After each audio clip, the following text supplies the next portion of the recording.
जय Hind. Worth नॉलेजिंग channel में आप सब दोस्तों का हार्दिक स्वागत है।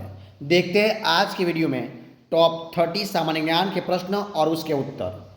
आपको एक ही वीडियो में एक साथ सारे प्रश्न मिलने वाले हैं, यानी कि संविधान के प्रश्न, विज्ञान टेक्नोलॉजी, सामान्य ज्ञान, कंप्यूटर, स्पोर्ट, इतिहास, भूगोल, इकोनॉमिक्स, सारे प्रश्न आपको एक ही साथ मिलने वाले हैं। यानी कि आपकी आने वाली चाहे कोई भी कॉम्पिटिटिव एग्जाम हो तो इसके लिए आपको ये वीडियो बहुत बहुत यूजफुल होने वाला है।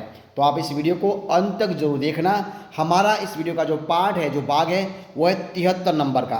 तो शुरुआत करते हैं आज की वीडियो का। प्रश्न नंबर 1 आपने सामने देखिए, ये रहा। क्या सवाल है? तेलुगु कृति कौन सी है? अमुक्तमाल्यद का लेखक कौन था? एक तेलुगु कृति है जिनका नाम है अमुक्तमाल्यद। उनका लेखक कौन था? तो उनका लेखक था कृष्णदेवराय। क्या नाम था? कृष्णदेवराय था। अगला सवाल, अमुक्त माल्यपदम क्या है? अमुक्त माल्यदम किसका कार्य है? तो वो भी है कृष्णदेवराय का है। विजयनगर के मध्यकालीन नगर को विजयनगर के मध्यकालीन नगर को आजकल क्या कहते हैं? तो विजयनगर के मध्यकालीन नगर को आजकल कहते हैं हम्पी। क्या कहते हैं उसको? आजकल हम्पी के नाम से जाने जाते हैं। अगला सवाल, तालीकोटा की प्रसिद्ध लड़ाई कब हुई थी? तालीकोटा की प्रसिद्ध लड़ाई कब हुई थी? तो तालीकोटा की प्रसिद्ध लड़ाई हुई थी ईस्वी सन 1565 में। कब हुई थी? ईस्वी सन 1565 में हुई थी। अगला सवाल, मरमर विधि क्या है? मरमर विधि से गोल गुंबज का निर्माण किस शासक द्वारा किया गया था? तो मरमर विधि से गोल गुंबज का निर्माण किया गया था मोहम्मद आदिल शाह द्वितीय द्वारा। किसका? मोहम्मद आदिल शाह द्वारा किया गया था, द्वितीय द्वारा किया गया था। अगला सवाल, गोल गुंबज कहाँ पर स्थित है? तो गोल गुंबज बीजापुर में। कहाँ पर है? बीजापुर में स्थित है। अगला सवाल, बीजापुर अपनी किस चीज के लिए जाना जाता है? तो बीजापुर अपनी गोल गुंबज किसके लिए? गोल गुंबज के लिए जाना जाता है। चित्तौड़ का कीर्ति स्तंभ, जो चित्तौड़गढ़ है, उस चित्तौड़गढ़ का जो कीर्ति स्तंभ है वो किसने बनवाया था? तो चित्तौड़गढ़ का जो कीर्ति स्तंभ है वो बनवाया था राणा कुंभा ने। किसने बनवाया था? राणा कुंभा ने बनवाया था। अगला सवाल, बहमनी राज्य का संस्थापक कौन था? तो बहमनी राज्य का संस्थापक था अलाउद्दीन बहमद शाह। कौन था? अलाउद्दीन बहमद शाह, यानी कि जफर खान था। अगला सवाल, सुविख्यात कोहिनूर हीरा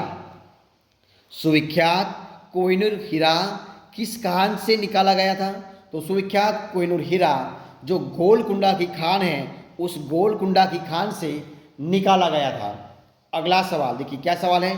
भारत का प्रथम मुगल बादशाह कौन था? तो भारत का प्रथम मुगल बादशाह था बाबर। कौन था? बाबर था। अगला सवाल, पानीपत की पहली लड़ाई किस वर्ष लड़ी गई थी? तो पानीपत की पहली लड़ाई लड़ी गई थी ईस्वी सन 1526 में। कब लड़ी गई थी? ईस्वी सन 1526 में लड़ी गई थी। बाबर ने तुगलक ए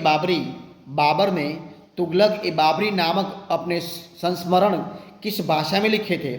तो बाबर ने तुगलक ए बाबरी नामक जो अपने संस्करण हैं वो संस्मरण लिखे गए थे तुर्की भाषा में। कौन सी भाषा में लिखे गए थे? तुर्की भाषा में लिखे गए थे। अगला सवाल, भारत में सबसे पहले तोपखाने का प्रयोग किसने किया था? तो भारत में सबसे पहले तोपखाने का प्रयोग किया था बाबर ने। किसने किया था? बाबर ने किया था। अगला सवाल देखिए, क्या सवाल है? ये आपके सामने, खानवा के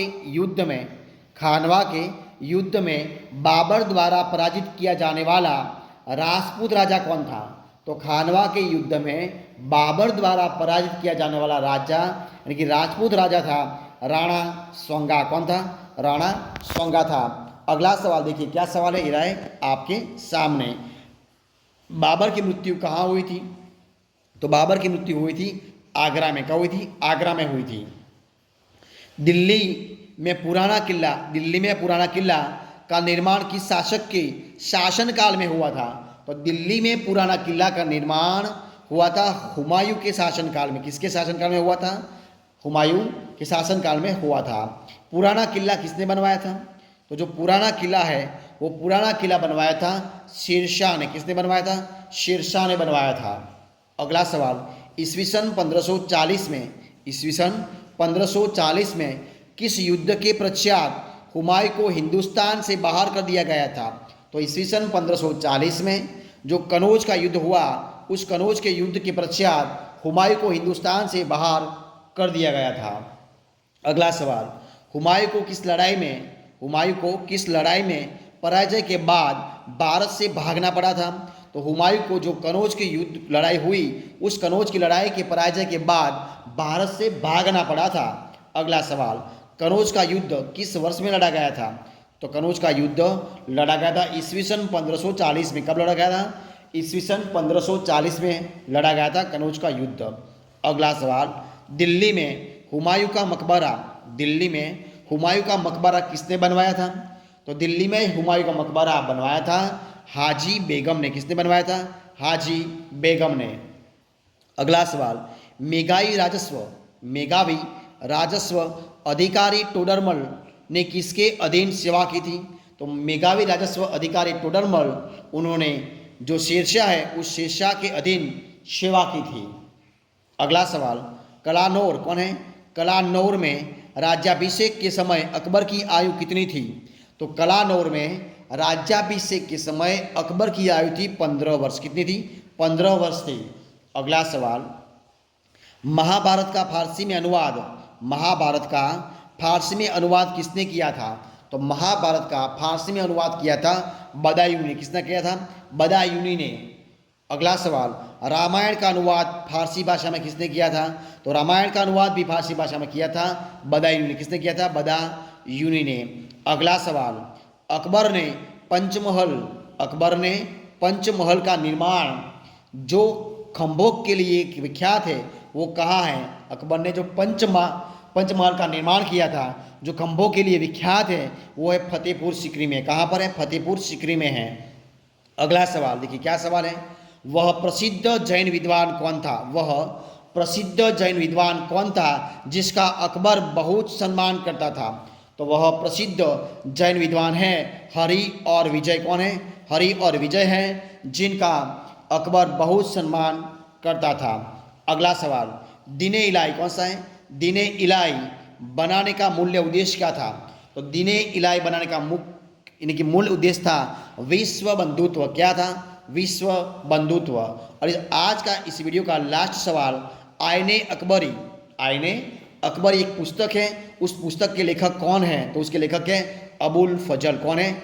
अबुल फजल है। तो दोस्तों आपके सामने जो मैं डेली 30 क्वेश्चन की जो 30 प्रश्नों रख रहा हूँ उसका वीडियो आज मैं इधर खत्म करता हूँ। अगर आपको मेरा इस वीडियो अच्छा लगा हो, पसंद आया हो, यूज़फुल लगा हो तो उनको लाइक कीजिए, कमेंट कीजिए, आपके दोस्तों में शेयर कर दीजिए। और लास्ट में आपने अब तक इस चैनल को यानी कि वर्थ नॉल्विंग चैनल को सब्सक्राइब नहीं किया है तो उनको सब्सक्राइब करना मत भूलें। हमारे इस वीडियो को अंत तक देखने के लिए आप सब दोस्तों का मैं दिल से बहुत बहुत धन्यवाद करता हूँ। हम लोग फिर मिलेंगे एक नए वीडियो के साथ, नए टॉपिक के साथ। तब तक बने रहे, खुश रहे। जय हिंद, जय भारत, बेस्ट ऑफ लक।